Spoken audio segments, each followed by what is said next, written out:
चलिए हम आज सीखते हैं कि दो बिंदुओं के बीच की दूरी कैसे निकाली जाती है। तो हमने ले लिया, माना दो बिंदु है ए x1 और y1 और दूसरा बिंदु है बी x2 और y2 के बीच की दूरी निकालना। ठीक है, तो हमने ए जो है आपका x2, ये जो बी ए है वो क्या है x1 और y1 है, और ये जो बी है x2 और y2 है। तो यहाँ से यहाँ तक की दूरी x1 होगी और यहाँ से यहाँ तक की दूरी x2 होगी। तो अगर हम x2 में से x1 को घटाएंगे तो x2 माइनस x1 आएगा। तो जो mn होगा वो x2 माइनस x1 होगा। इसी तरह यहाँ से c, ये पॉइंट आपका c है, और c और यहाँ से दूरी y1 होगा, और a से ये b से और यहाँ तक की दूरी आपका y2 होगा। तो y2 में से y1 को घटाया जाएगा तो ये c b और c आपका आएगा y2 माइनस y1।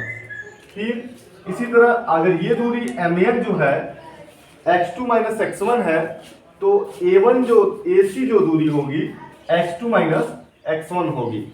ठीक है, तो इस तरह से हम लोग देख रहे हैं कि ये क्या है, एक समकोण त्रिभुज बन रहा है। तो जब समकोण त्रिभुज बन रहा है तो ये क्या होगा, यहाँ पे पाइथागोरस थ्योरम यूज होगा। जैसे तो पाइथागोरस थ्योरम से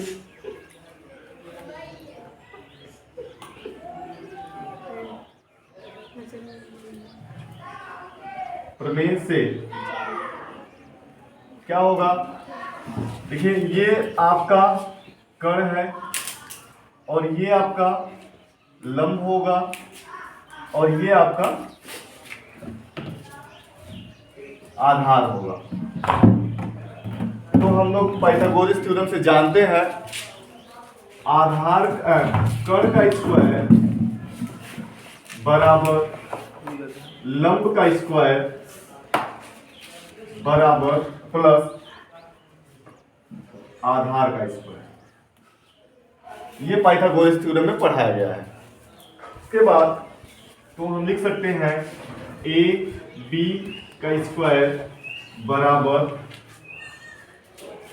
बी सी का स्क्वायर प्लस ए सी का स्क्वायर। तो ए जो ए बी है, ए बी आपका y2 माइनस y1 है, सॉरी ए सी जो है आपका x2 माइनस x1 है। तो x2 minus x1 plus AC जो है आपका वो y2 माइनस y1 का होल स्क्वायर। इसी चीज को हम ऐसे लिख सकते हैं ए बी बराबर कड़ी में x2 माइनस x1 का whole square plus y2 minus y1 का होल स्क्वायर। ये फॉर्मूला दो बिंदुओं के बीच की दूरी निकालने के लिए है।